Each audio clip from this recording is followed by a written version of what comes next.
యోహాను సువార్త 1వ అధ్యాయము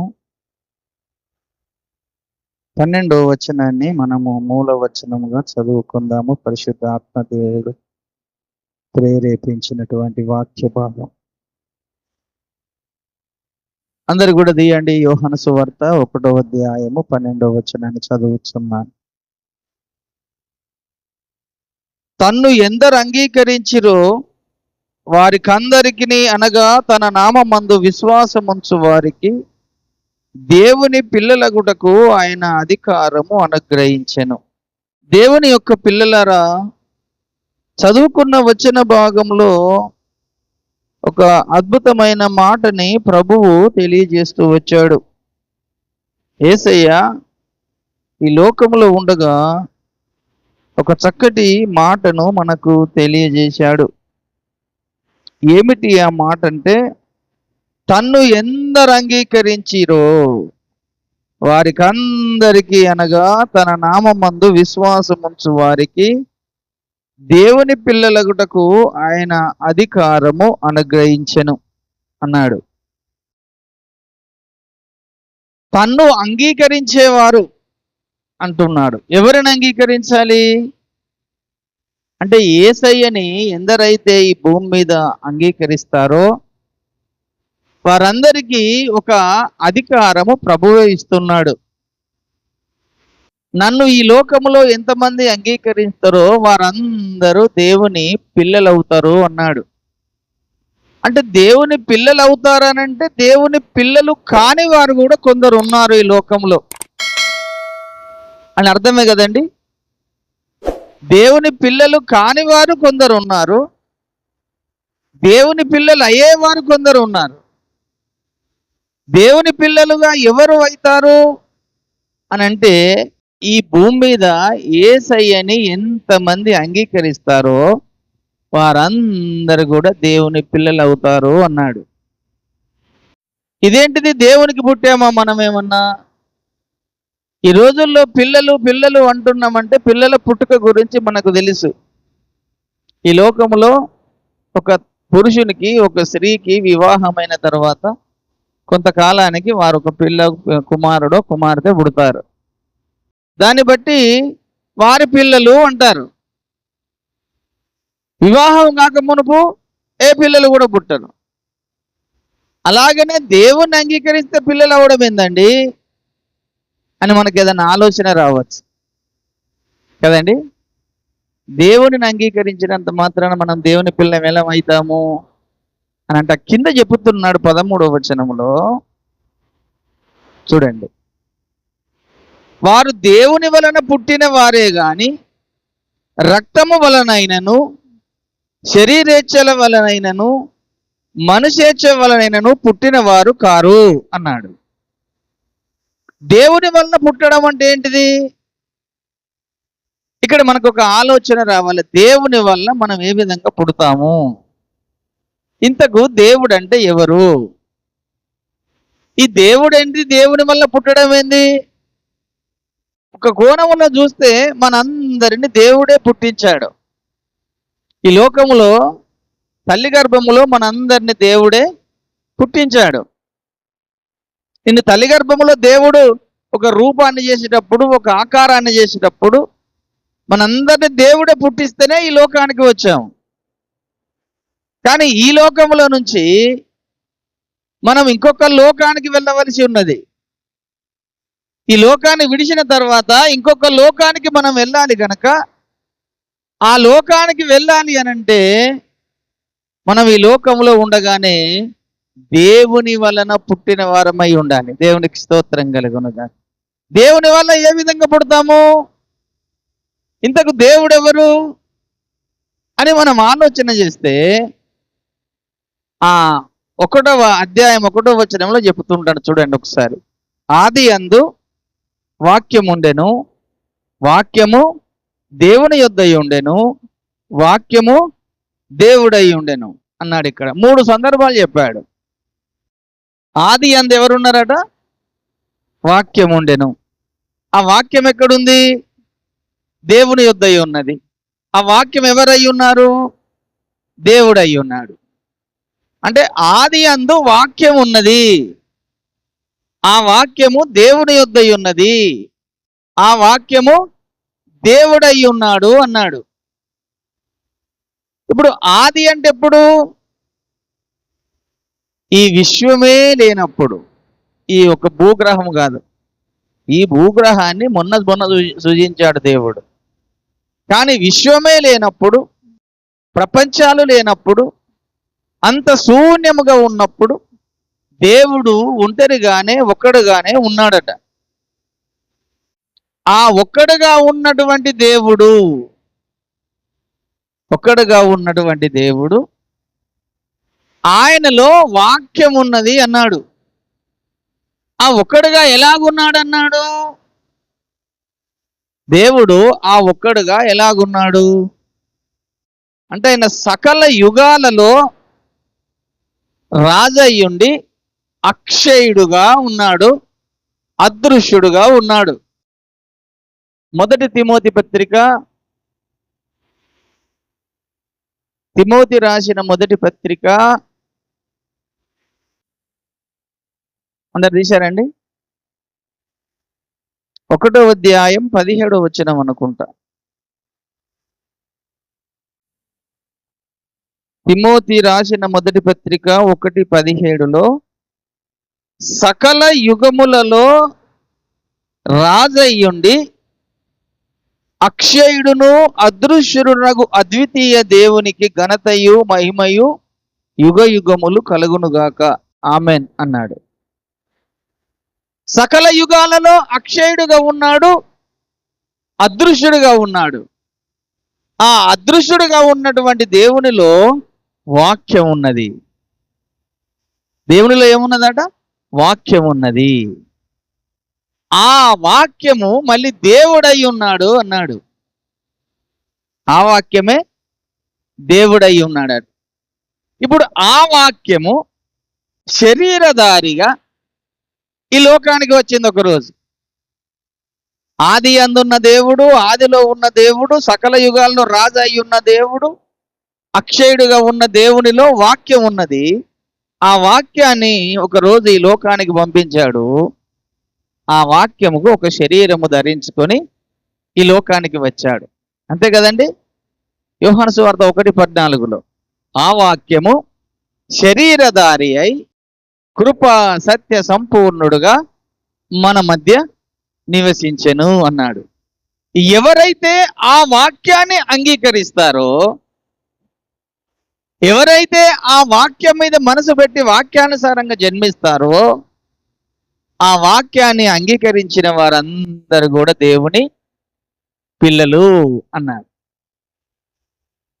కనుక వారు మనుషేచ్ఛల నుంచి పుట్టిన వారు కాదు, శరీరేచ్ఛల నుంచి పుట్టిన వారు కాదు, దేవుని వలన పుట్టినవారు, దేవుని వాక్యం వలన పుట్టినవారు. ఆ దేవుని వాక్యం వలన పుట్టిన వారందరూ కూడా దేవుని పిల్లలుగా ఈ లోకములో మనము ఎదుగుతున్నాము, తయారవుతున్నాము. కనుకనే యోహాను రాసిన మొదటి పత్రిక 3వ అధ్యాయము 1వ వచనం చూద్దాం. ఇప్పుడు యోహాను రాసిన మొదటి పత్రిక 3వ అధ్యాయము 1వ వచనం చూద్దాం. మనము దేవుని పిల్లలమని పిలువబడినట్లు తండ్రి మన కెట్టి ప్రేమ అనుగ్రహించెను చూడుడి. మనము దేవునికి పిల్లలమే, ఈ హేతువు చేత లోకము మనలను ఎరగదు, ఎలయనగా అది ఆయనను ఎరగలేదు. ప్రియులారా, ఇప్పుడు మనము దేవుని పిల్లలమై ఉన్నాము. మనమిక ఏమవుదుమో అది ఇంకా ప్రత్యక్షపరచబడలేదు, కానీ ఆయన ప్రత్యక్షమైనప్పుడు ఆయన ఉన్నట్లుగానే ఆయనను చూతుము గనుక ఆయనను పోలి ఉందుమని ఎరుగుదుము. ఆయన యందు ఈ నిరీక్షణ పెట్టుకొనిన ప్రతివాడును ఆయన పవిత్రుడై ఉన్నట్లుగా తన్ను పవిత్రునిగా చేసుకొనును. పాపము చేయు ప్రతివాడును ఆజ్ఞను అతిక్రమించును, ఆజ్ఞ అతిక్రమమే పాపము. పాపములను తీసివేయుటకై ఆయన ప్రత్యక్షమాయనని మీకు తెలియను. ఆయన యందు పాపమేమీ లేదు. ఆయన యందు నిలిచియుండు వాడెవడును పాపము చేయడు. పాపము చేయువాడెవడును ఆయనను చూడను లేదు, ఎరగను లేదు. చిన్న పిల్లలారా, ఎవరిని మిమ్మును మోసపరచనీయకుడి.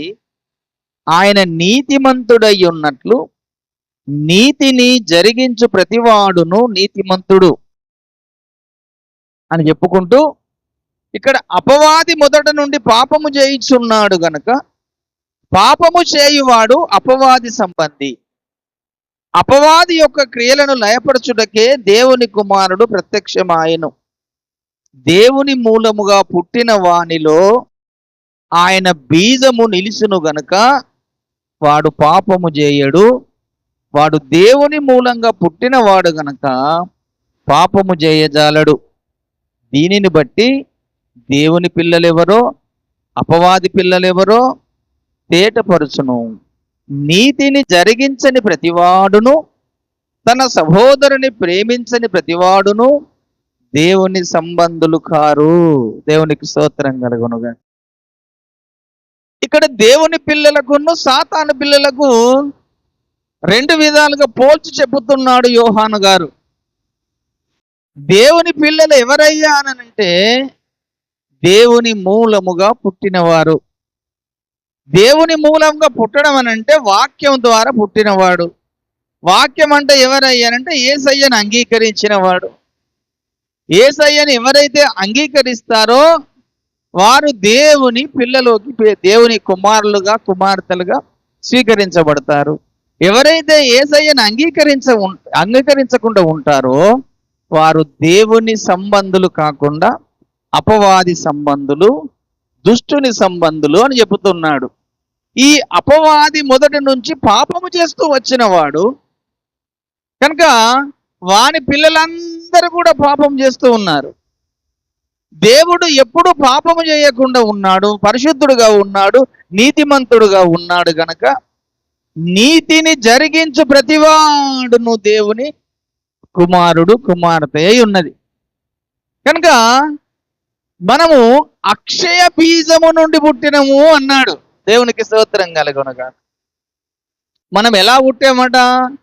అక్షయ బీజము నుండి పుట్టాం. అక్షయుడు అంటే ఎవరని ఇప్పుడే చెప్పుకున్నాం. సకల యుగాలలో రాజయ్యుండి అక్షయుడు, అదృశ్యుడై ఉన్నటువంటి దేవుని బీజము నుంచి మనము పుట్టాము. ఆ అక్షయుడుగా ఉన్నటువంటి దేవుని మూలముగా మనం పుట్టాము గనక మనము దేవుని వాక్య మూలముగా పుట్టాము. మొదటిది మన జన్మ ఏంటిదంట? వాక్య మూలముగా పుట్టాము.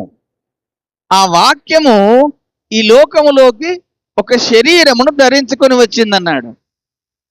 అంటే ఆ శరీరాన్ని ధరించుకొని వచ్చిన వ్యక్తే యేసయ్య గనక ఆ యేసయ్యని ఎందరు అంగీకరిస్తారో వారందరూ దేవుని పిల్లలు అన్నాడు. ఇంకొక వచన భాగము చూడండి. మొదటి పేతురు పత్రిక 1వ అధ్యాయము 19వ వచనము 20వ వచనము చదువుదాము. మొదటి పేతురు పత్రిక 1వ అధ్యాయము 19, 20వ వచనాన్ని చదువుచున్నాను చూడండి. అందరు తీశారండి? 19, 20 చదువుచున్నాను. అమూల్యమైన రక్తము చేత అనగా నిర్దోషమును నిష్కలంకమునగు గొర్రెపిల్ల వంటి క్రీస్తు రక్తము చేత మీరు విమోచించబడితారని మీరు ఎరుగుదురు కదా. ఆయన జగత్తు పునాది వేయబడక మునిపే నియమింపబడెను గాని తన్ను మృతులలో నుండి లేపి తనకు మహిమనిచ్చిన దేవుని ఎడల తన ద్వారా విశ్వాసులైన మీ నిమిత్తము కడవరి కాలమందు ఆయన ప్రత్యక్షపరచబడెను కాగా మీ విశ్వాసమును నిరీక్షణయు దేవుని యందు ఉంచబడి ఉన్నది. మీరు అక్షయ బీజము నుండి కాక మీరు క్షయ బీజము నుండి కాక శాశ్వతమగు జీవము గల దేవుని వాక్య మూలముగా అక్షయ బీజము నుండి పుట్టబడిన వారు గనుక నిష్కపటమైన సహోదర ప్రేమ కలుగునట్లు మీరు సత్యమునకు విధేయులవుట చేత మీ మనసులను పవిత్రపరచుకొనిన వారై ఉండి ఒకరినొకడు హృదయపూర్వకముగాను మికటముగాను ప్రేమించుడి. దేవునికి స్తోత్రం కలుగునుగా. అమూల్యమైన రక్తము చేత అనగా విమోచన రక్తము చేత, పరిశుద్ధమైన రక్తము చేత మనము కడగబడ్డాము. ఆ రక్తం ద్వారానే మనము కొనబడ్డాము. ఈ అమూల్యమైన రక్తము, నిర్దోషమైన రక్తము, గొర్రెపిల్ల అనగా యేసయ్య రక్తము ద్వారా మనము కొనబడ్డాము, కడగబడ్డాము. ఆ నిర్దోషమైన గొర్రెపిల్ల అంటే యేసయ్యకు మరి ఒక పేరు ఏంటిది? లోక పాపమును మోసుకొని పోవు దేవుని గొర్రెపిల్ల అన్నాడు కదా. ఆ గొర్రెపిల్ల రక్తము, యేసయ్య రక్తము పవిత్రమైనది. యేసయ్య రక్తము పరిశుద్ధమైనది. యేసయ్య రక్తము నిష్కలంకమైన రక్తం అట. ఆ నిష్కలంకమైన రక్తము ఈ భూమి మీద ఎవరిలోనైతే ఆ రక్తం కిందికి వస్తారో, ఎవరైతే ఆ యేసయ్య రక్తాన్ని తాగుతారో వారందరూ కూడా జీవము కలిగిన వారు, దేవుని కుమారులు, దేవుని పిల్లలు అని చెప్పుకుంటూ మనము క్షయమైపోయే బీజము నుంచి పుట్టిన వారము కాదు, కానీ అక్షయమగు బీజం అంటే దేవుని వాక్యము వలన పుట్టిన వారము అన్నాడు. మళ్ళీ ఇక్కడ కూడా పేతురు గారు అదే మాట చెప్పాడు కదండి. 21లో చూడండి, అదే మాట చెప్పాడు కదా. 22లో మీరు క్షయబీజము నుండి కాక శాశ్వతమగు జీవము గల దేవుని వాక్యమూలముగా అక్షయ బీజము నుండి పుట్టిన వారు గనుక నిష్కపటమైన సహోదర ప్రేమ కలుగున్నట్టు మీరు సత్యమునకు విధేయుడవుట చేత మీ మనసులను పవిత్రపరచుకున్న వారై ఉండి ఒకరినొకరు హృదయపూర్వకముగాను మిక్కటముగాను ప్రేమించుడి. మన మనసులను పవిత్రపరచుకోవాలట, మన హృదయాలను శుద్ధి చేసుకోవాలట. ఆ నిష్కపటమైనటువంటి నిష్కలంకమైన రక్తము మనకు దొరుకుతుంది. యేసయ్య రక్తము నిష్కలంకమైన రక్తం. ఆ రక్తము నీలో ఉంటే నువ్వు దేవుని కుమారుడవు. దేవుని వాక్యము నీలో ఉంటే నువ్వు దేవుని కుమారుడవు.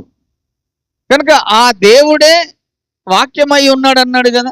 వాక్యమే దేవుడు కదా, యేసయ్య కదా. ఆ యేసయ్య యొక్క మాటలు, ఆజ్ఞలు నీలో ఉంటే, వాటిని అనుసరించి నీవు నడుచుకుంటే నువ్వు దేవుని కుమారుడవు. యేసయ్య రక్తము నీలో ఉంటే నువ్వు దేవుని కుమారుడవు, కుమార్తె. ఆ యేసయ్య రక్తము నీలో లేకపోయినా, దేవుని వాక్యము నీలో లేకపోయినా నువ్వు దేవుని కుమారుడవుగా ఉండడానికి అర్హుడవు కాదు. ఈ లోకములో అనేక మంది ప్రజలు ఉన్నారు. అందరిలో యేసయ్య వాక్యము లేదు, యేసయ్య వాక్యము లేదు. వారందరూ దేవుని పిల్లలు అవుతారా? ఎవరు కూడా దేవుని పిల్లలు కాదు వారందరూ. ఎవరిలోనైతే యేసయ్య వాక్యం ఉంటుందో, ఎవరైతే యేసయ్యను అంగీకరించుతారో, ఆ అంగీకరించడం ఒక్కటే కాకుండా వారు మారు మనసు పొందిన వారై ఉండాలి. అంగీకరించడం ఒక్కడమే కాదు, మారు మనసు పొందిన వారై ఉండాలి. మారు మనసు పొందిన ఒక్కటమే సరిపోదు, బాప్తిసం పొందిన వారై ఉండాలి. మారు మనసు పొంది బాప్తిసం పొందిన వారికి మాత్రమే ఆయన రక్త శరీరము ఇయ్యబడుతుంది. అలా లేని వారికి యేసయ్య రక్త శరీరములో పాలు పొందే యోగ్యత వారికి ఉండదు. కనుక యేసయ్య రక్తము లేకపోతే, యేసయ్య యొక్క శరీరము లేకపోతే నువ్వు నిత్య జీవానికి వారసుడవు కాలేవు. నువ్వు నిత్య జీవానికి వారసుడవు కాలేవు. కనుకనే ఆ మాటని రాస్తున్నాడు. యోహాను రాసిన మొదటి పత్రిక 5వ అధ్యాయంలో మొదటి వచనం చదువుతున్నాం. యేసే క్రీస్తని ఉన్నాడని నమ్మి ప్రతివాడును దేవుని మూలముగా పుట్టి ఉన్నాడు అన్నాడు. ఇక్కడ యేసే క్రీస్తై ఉన్నాడని నమ్ము ప్రతివాడును దేవుని మూలంగా పుట్టి ఉన్నాడు. పుట్టించిన వానిని ప్రేమించు ప్రతివాడును ఆయన మూలముగా పుట్టిన వానిని ప్రేమించును. మనము దేవుని ప్రేమించుచు ఆయన ఆజ్ఞలను నెరవేర్చు వారమైతిమా దేవుని పిల్లలను ప్రేమించుచున్నామని దీని వలనే ఎరుగుదుము. మనం ఆయన ఆజ్ఞలను గైకొనుటయే దేవుని ప్రేమించుట. ఆయన ఆజ్ఞలు భారమైనవి కావు. దేవుని మూలముగా పుట్టిన వారందరూ లోకమును జయించుదురు. లోకమును జయించిన విజయము మన విశ్వాసమే. దేవునికి స్తోత్రం కలుగునుగాక.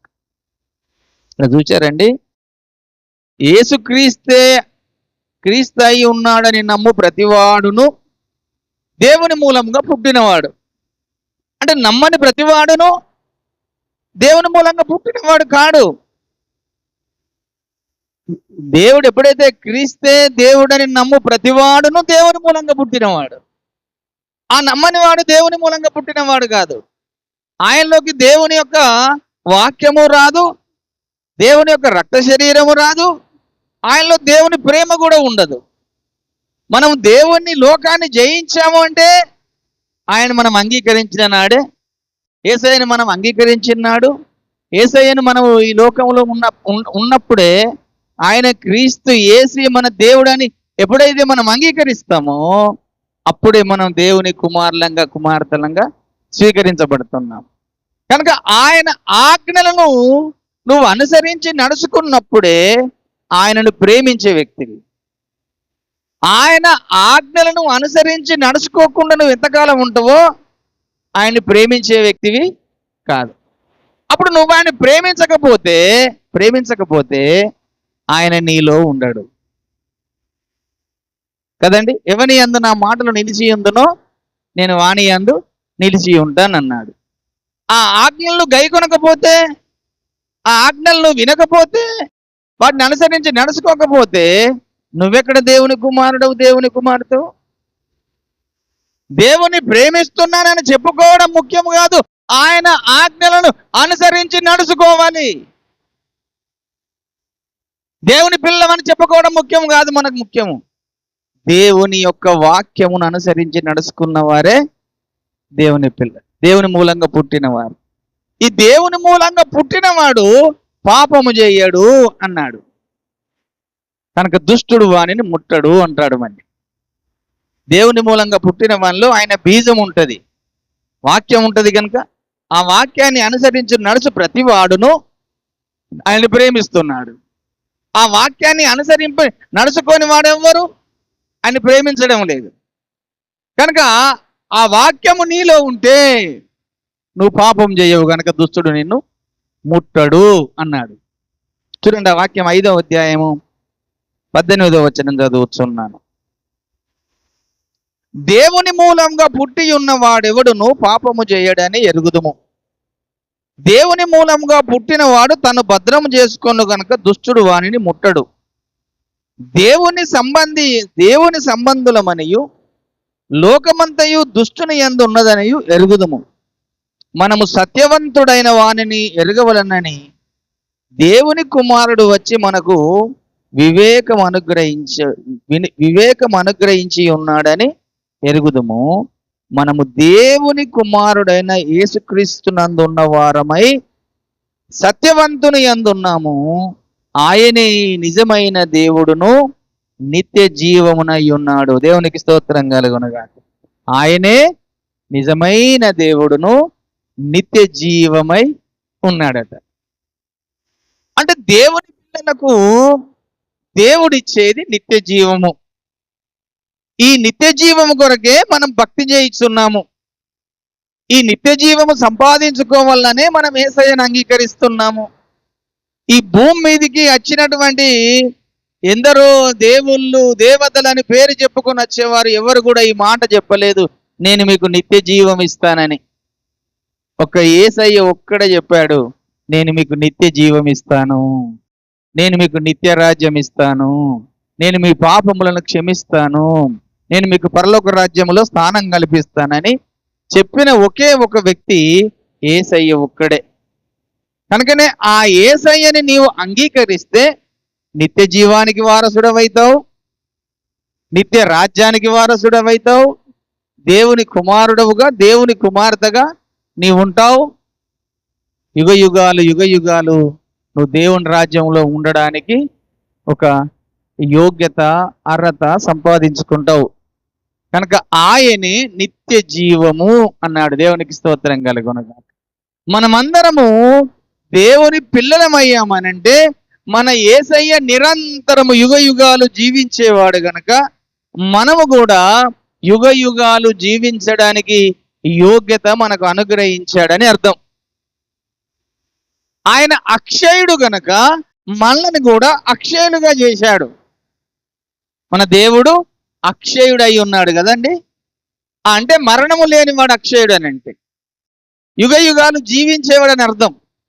కనుక మనలను కూడా యుగ యుగాలు జీవింపజేయడానికే, ఆ నిత్య జీవం ఇయ్యడానికే ఆయన ఈ లోకానికి వచ్చి మనందరి పాపముల నుంచి విడిపించి, మనందరి శాపముల నుంచి విడిపించి మనకు తన కుమారులుగా, తన కుమార్తెలుగా చేసుకోవడం కొరకే ఆది అందున్న దేవుడు, వాక్యమై ఉన్న దేవుడు ఈ లోకానికి శరీరము ధరించుకొని ఈ భూమి మీదికి వచ్చాడు గనుకనే, ఆయనని మనము అంగీకరించావు గనుకనే ఆయన పిల్లలముగా ఆయన మనల్ని గుర్తించాడు.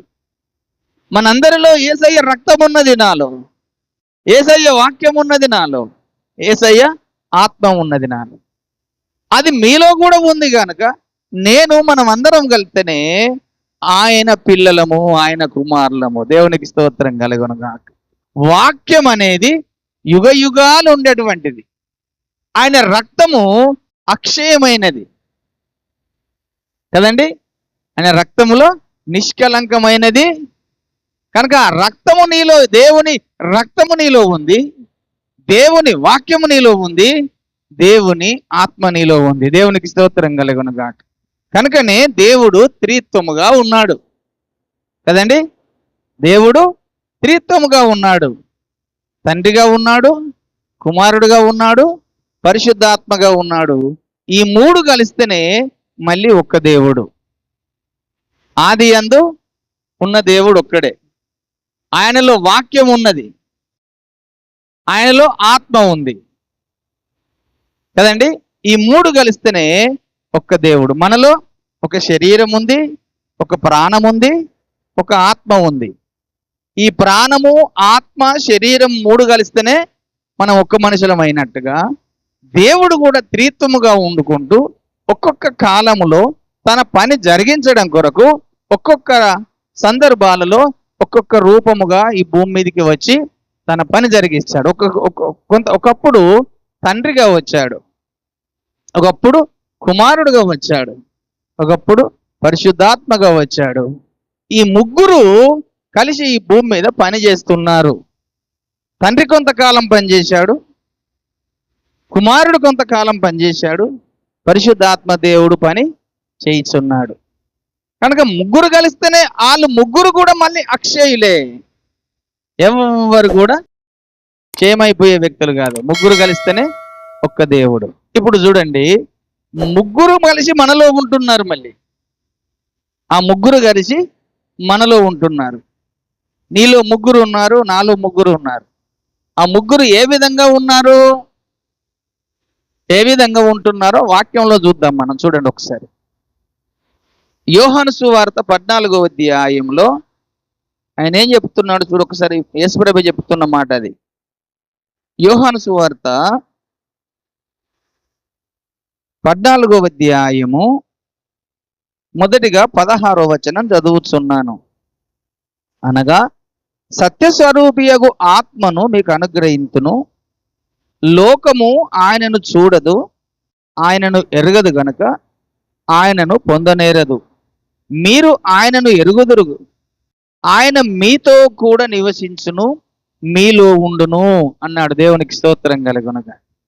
ఆయన మీతో నివసించును, మీలో ఉండును అంటే ఇప్పుడు నీలో ఉన్నాడా లేదా? పరిశుద్ధాత్మ దేవుడు ఉన్నాడా లేదా? ఉన్నాడు. మొదటిది. తర్వాత ఈ 21వ వచనం చదువుతున్నాను. నా ఆజ్ఞలను అంగీకరించి వాటిని గైకొనువాడే నన్ను ప్రేమించువాడు. నన్ను ప్రేమించువాడు నా తండ్రి వలన ప్రేమించబడును. నేనును వానిని ప్రేమించి వానికి నన్ను కనపరుచుకొందును అని చెప్పెను. చూశారండి, నేను వానిని ప్రేమించి వానికి కనపరుచుకొందును అని చెప్పాడు. 23 చదువుతున్నాను. యేసు ఒకడు నన్ను ప్రేమించిన ఎడల వాడు నా మాట గైకొనును. అప్పుడు నా తండ్రి వానిని ప్రేమించును. మేము వాని యొద్దకు వచ్చి వాని యందు నివాసము చేతుము. నన్ను ప్రేమింపని వాడు నా మాటలు గైకొనడు. మీరు వినుచున్న మాట నా మాట కాదు, నన్ను పంపిన తండ్రిదే అన్నాడు. 23 ఏం చెబుతున్నాడు? నన్ను ప్రేమించును, మేము వాని యొద్దకు వచ్చి వాని యొద్ద నివాసము చేస్తాము అన్నాడు. ఇప్పుడు ఎంతమంది వస్తున్నారట? 2 వస్తున్నాడు అన్నాడు. మేము అనంటే తండ్రి వస్తున్నాడు, నేను వస్తున్నాము మీ యొద్దకు. తర్వాత మీదనేమో పరిశుద్ధాత్మ కూడా మీ యొద్ద వచ్చి మనం ఇప్పుడు ముగ్గురు ఎక్కడున్నారు? ముగ్గురు మీ యొద్ద అనంటే నీలో ముగ్గురుగా ఉన్నారు, నాలో ముగ్గురుగా ఉన్నారు. ఎలాగున్నారు? వాక్యముగా ఒకరున్నారు, ఆత్మగా ఒకరున్నారు, రక్త శరీరముగా ఒకరున్నారు. యేసయ్యనేమో రక్త శరీరముగా మనలో ఉన్నాడు. అందుకని నన్ను తినువాడు నా మూలంగా జీవించును, నేను వాడు ఏకమైందు అన్నాడు కదా. కనుక యేసయ్య ఏమో రక్త శరీరముగా మనలో ఉంటున్నాడు, పరిశుద్ధాత్మ దేవుడు ఆత్మగా మనలో ఉంటున్నాడు, తండ్రి అయిన దేవుడేమో వాక్యముగా మనలో ఉంటున్నాడు. ఈ ముగ్గురు కలిసి మనలో ఉంటున్నారు కనుక ఇప్పుడు గమనించండి, ఒక మర్మ సంబంధమైన మాట చెప్తున్నాను మీకు. ఆ ముగ్గురు మనలో ఉన్నప్పుడు తండ్రికి సంబంధించినటువంటి తండ్రి ఎలాంటి లక్షణం కలిగిన వాడట? తండ్రి ఎలాంటి లక్షణం కలిగిన వాడు? తండ్రి అయిన దేవుడు. అందుకే చూడండి, యోహాను రాసిన మొదటి పత్రిక 4:8 దేవుడు ప్రేమ స్వరూపి అయి ఉన్నాడు అన్నాడు. దేవుడు ప్రేమ స్వరూపి అయి ఉన్నాడు, ప్రేమ లేనివాడు ఆయన వాడు కాడు అన్నాడు. ఇప్పుడు తండ్రి మనలో ఉన్నప్పుడు, తండ్రి ప్రేమ స్వరూపి అయి ఉన్నప్పుడు మనలో ఉండవలసినది ఏంటిది? నీలో తండ్రి ఉన్నాడనంటే నీలో ఉండవలసినది ఏంటి? దాని లక్షణం ఏంటిది? ప్రేమ అనే లక్షణం. కానీ నీవు ఆ ప్రేమ అనే లక్షణం కలిగి ఉన్నావా? ఆ ప్రేమ అనే లక్షణము నీలో ఉంటే తండ్రి నీలో ఉన్నట్టు. ఆ ప్రేమ అనే లక్షణమే నీలో లేకపోతే తండ్రి నీలో లేనట్టు. కనుకనే మీరు ఒకరినొకరు ప్రేమించుకునండి అన్నాడు. ప్రేమ లేనివాడు నావాడు కాడు అన్నాడు. మనం ఏం చేసేవారమై ఉండాలి? ప్రేమ కలిగి ఉండాలి. ఈ ప్రేమ కలిగి ఉన్నప్పుడే దేవుని యొక్క మనసు ఏంటిదో నీకు అర్థమవుతుంది. ప్రేమ కలిగి లేకపోతే దేవుని మనసు నీకు అర్థం కాదు, దేవుడు నీకు అర్థం కాదు. కనుక దేవుడు ప్రేమమయుడై ఉన్నాడు, ప్రేమ స్వరూపమై ఉన్నాడు. కనుక నీలో ఉండవలసిన తండ్రి లక్షణము, ప్రేమ అనే లక్షణము నీలో ఉంటే ఆ తండ్రి నీలో ఉన్నాడు. కనుక యేసు ప్రభు ఎన్నోసార్లు చెప్పిన మాట ఏంటిదంటే, నిన్ను వల్ల నీ పొరుగు వారిని ప్రేమించుము అన్నాడు. ఆ ఒక్క మాట నువ్వు ప్రేమిస్తే ఆ తండ్రి ప్రేమను ఇతరులకు కనపరిచినట్టు. నువ్వు ప్రేమించకుండా ద్వేషిస్తున్నావా, కోపగించుకుంటావా, అసూయ పెంచుకుంటావా?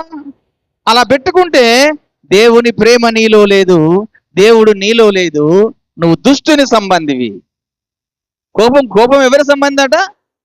దుష్టుని సంబంధి అన్నాడు కదా. అందుకనే ఆ యోహాను రాసిన మొదటి పత్రిక 3:12 యోహాను రాసిన మొదటి పత్రిక 3:12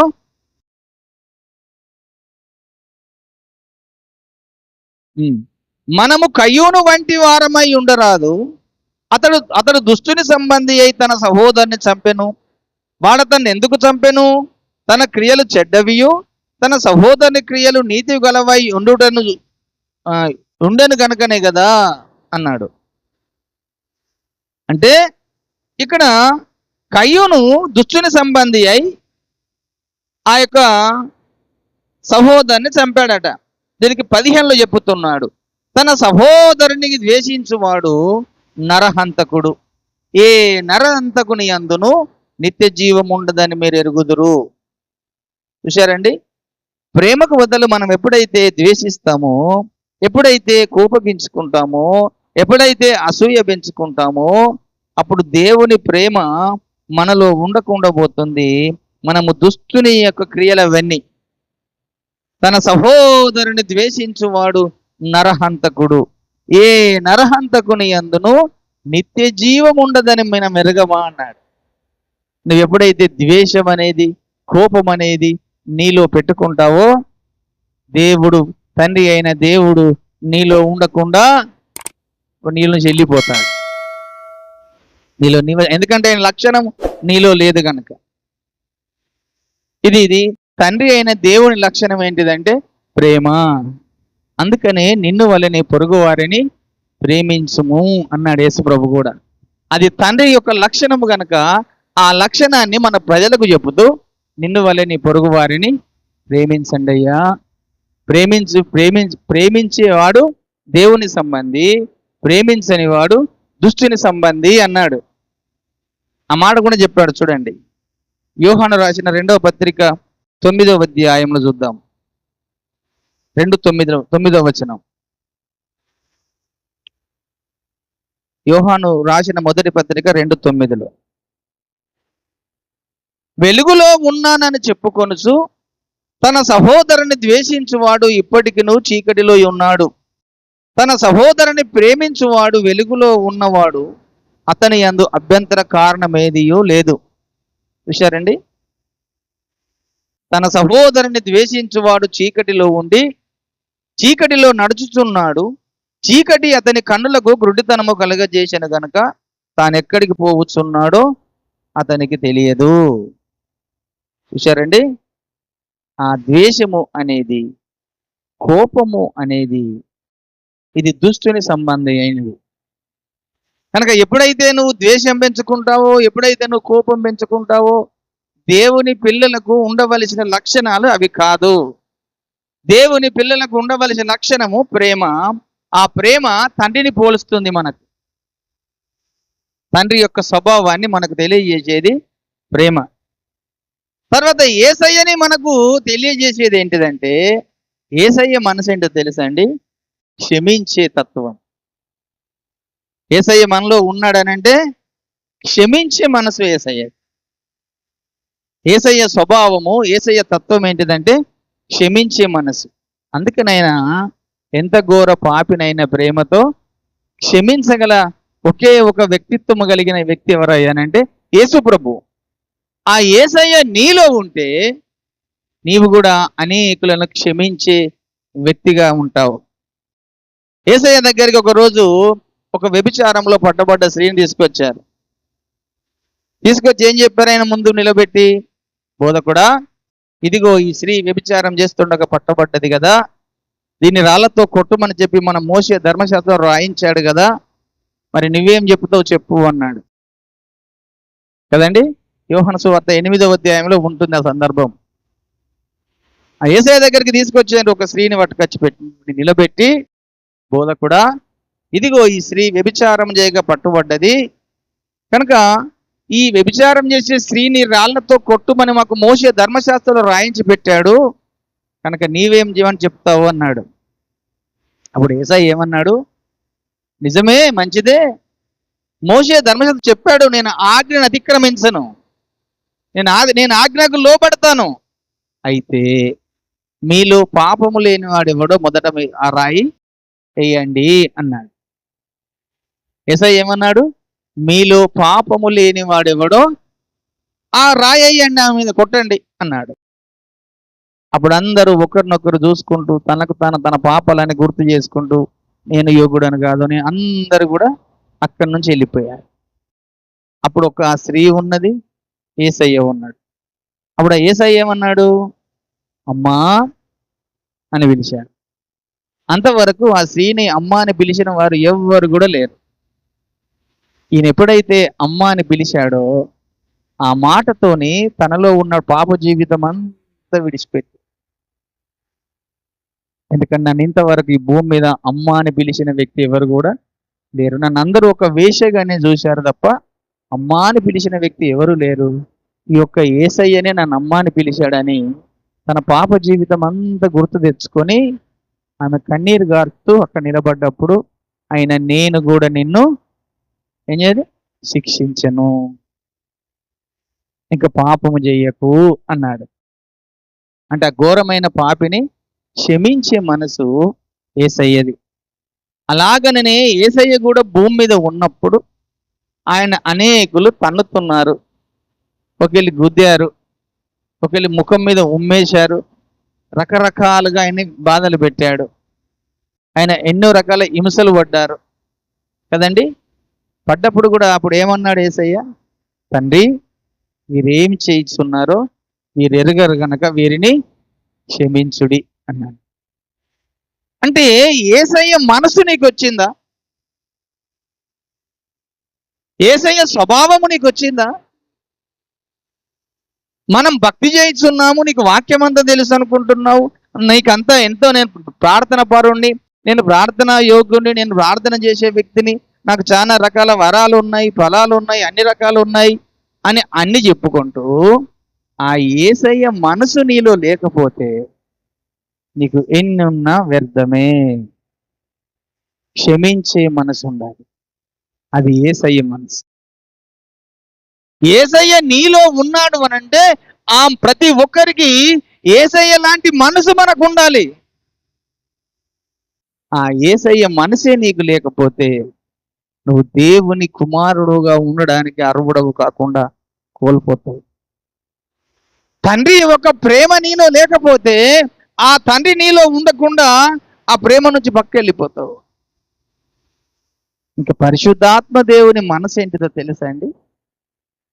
పరిశుద్ధాత్మకు మరి ఒక వ్యక్తి మనలో ఉంటున్నాడు కదా. పరిశుద్ధాత్మ దేవుని మనసు ఏంటిదంటే ఆదరించే మనసు.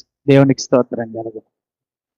పరిశుద్ధాత్మ దేవుని మనసు ఏంటిదంటే ఆదరించే మనసు. కనుకనే అతని పేరే ఆదరణకర్త అన్నాడు. దేవునికి స్తోత్రం కలుగునగా. పరిశుద్ధాత్మ దేవుడు ఆదరించేవాడు. పరిశుద్ధాత్మ దేవుడు నీకు ఆదరణ కలిగించేవాడు, నీకు శాంతినిచ్చేవాడు పరిశుద్ధాత్మ దేవుడు. చూడండి ఆ మాటని యోహాను రాసిన యోహాను సువార్త 14వ అధ్యాయము 26వ వచనం చదువుతున్నాను. యోహాను సువార్త 14వ అధ్యాయము 26వ వచనము తీశారండి అందరూ? ఏం చెప్తున్నాడు అక్కడ? ఆదరణకర్త అనగా తండ్రి నామమున పంపబోవు పరిశుద్ధాత్మ సమస్తమునకు మీకు బోధించి నేను మీతో చెప్పిన సంగతులన్నింటిని మీకు జ్ఞాపకము చేయును. శాంతి మీకు అనుగ్రహించి వెళ్ళుచున్నాను, నా శాంతిని మీకు అనుగ్రహించున్నాను. లోకమిచ్చినట్టుగా నేను మీకు అనుగ్రహించటలేదు. మీ హృదయములను కలవరపడనీయకుడి, వెరియనీయకుడి. దేవునికి స్తోత్రం కలుగును. ఆదరణకర్త అది పరిశుద్ధాత్మ దేవుని యొక్క మనసు. అసలు దేవుని మనసు ఏంటిదో నీకు తెలిసిందా ఇంతవరకు? ఇప్పుడు నీకు అర్థం కావాలి దేవుని మనసు ఏంటిదో. ఈ 3 సందర్భాల్లో నీకు అర్థం కావాలి. తండ్రి అయిన దేవుని మనసు ప్రేమించే మనసు, యేసయ్య మనసు క్షమించే మనసు, పరిశుద్ధాత్మ దేవుని మనసు ఆదరించే మనసు, శాంతినిచ్చే మనసు. మళ్ళీ ఈ మనసు ఏ యొక్క దేవుని యొక్క పిల్లల్లో ఉంటుందో వారు దేవుని పిల్లలుగా పిలువబడతారు. ఆ మనసే నీకు లేకపోతే నువ్వు దేవుని కుమారుడు ఎలాగైతావు, దేవుని కుమార్తె ఎలాగైతావు? నిన్ను వల్ల నీ పొరుగు వారిని ప్రేమిస్తున్నావా?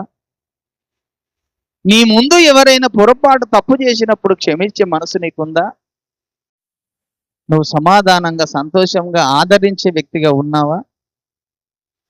ఈ ఆదరించే మనసే నీకు లేకపోతే, శాంతినిచ్చే మనసే నీకు శాంతికరమైన మనసు నీకు లేకపోతే, ప్రేమించే మనసు నీకు లేకపోతే, క్షమించే మనసు నీకు లేకపోతే, నువ్వు దేవుని కుమారుడవుగా దేవుణ్ణి అంగీకరించి దేవుని కుమారుడుగా కుమార్తెగా ఉండడానికి యోగ్యుడవు కాలేవు. ఈ మనసు రావాలి ప్రతి ఒక్క దేవుని కుమారుడు, దేవుని పిల్లలు. దేవుని రక్తాన్ని తాగుతున్నాము, దేవుని వాక్యాన్ని వింటున్నాము, దేవుని ఆత్మతో నింపబడుతున్నాము. ఈ ముగ్గురు ఉన్నారు, కానీ ముగ్గురి మనసు మనకి ఇంకా అర్థం కావడం లేదు. దేవుని మనసు ఏంటిదో నీకు ఇంకా అర్థం కావడం, దేవుని స్వభావం ఏంటిదో నీకు ఇంకా అర్థం కావడం. ఏ వ్యక్తికైతే దేవుని స్వభావం అర్థమవుతుందో, ఏ వ్యక్తికైతే దేవుని మనసు అర్థమవుతుందో, వారు నిజముగా దేవుని వలె నడుస్తారంట. దేవునికి స్తోత్రం కలుగును. వారు ఈ లోకంలో దేవుని వలనే బ్రతుకుతారు, దేవుళ్ళగా అనిపించుకుంటారు. చూసినప్పుడు, మనుషులు చూసినప్పుడు అందరిని ప్రేమిస్తారు, ఎవరిని కూడా ద్వేషించు, అందరిని ఆదరిస్తారు, అందరిని క్షమిస్తారు. ఆ క్షమించే మనసు నీకు రావాలి, ఆదరించే మనసు నీకు రావాలి, ప్రేమించే మనసు నీకు రావాలి. ఈ దేవుని యొక్క స్వభావాలు, దేవుని స్వభావాలు, ఆ స్వభావము నీకు వచ్చిన రోజు నువ్వు దేవుని కుమారుడవు, నువ్వు దేవుని కుమార్తెవు. అది నీకు రానంత వరకు నువ్వెంత ప్రార్థన పరుడవైనా, ఎంత నీకు వాక్యం తెలిసినా, ఎన్ని మర్మాలు తెలిసినా, అవన్నీ కూడా బూడిదలో పోసిన పన్నీర్లాగానే ఉంటాయి. ఈరోజు ఇక్కడ చూసిన ద్వేషాలు, కోపాలు, అసూయలు కదండి, అసూయలు పెట్టుకుంటున్నారు, కోపాలు పెట్టుకుంటున్నారు, ద్వేషాలు పెట్టుకుంటున్నారు, రకరకాలుగా ప్రవర్తన కలిగి నడుస్తున్నారు. విశ్వాసం కలిగి దేవుని పిల్లలమని చెప్పుకుంటూ, దేవుని ప్రజలమని చెప్పుకుంటూ నిందలు మోపేవారు, దూషించేవారు, ద్వేషించేవారు, రకరకాల స్వభావాలు దేవుని పిల్లల్లోనే కనబడుతున్నాయి. అది దేవుని సుగుణమైన, దేవుని లక్షణమైన ద్వేషించడం, కోపగించుకోవడం, అసూయ పెంచుకోవడం, గర్వము, అహంకారము, ద్వేషము, అసూయ, చెడ్డ మాటలు, ఇవన్నీ దేవుని స్వభావమేనా? నువ్వు దేవుని కుమారుడవు, దేవుని కుమార్తెవని చెప్పుకోను, ఆ స్వభావం, దేవుని స్వభావం నీలో లేకపోతే నువ్వు ఎలాగు దేవుని కుమారుడవు, ఎలాగు దేవుని కుమార్తెవు?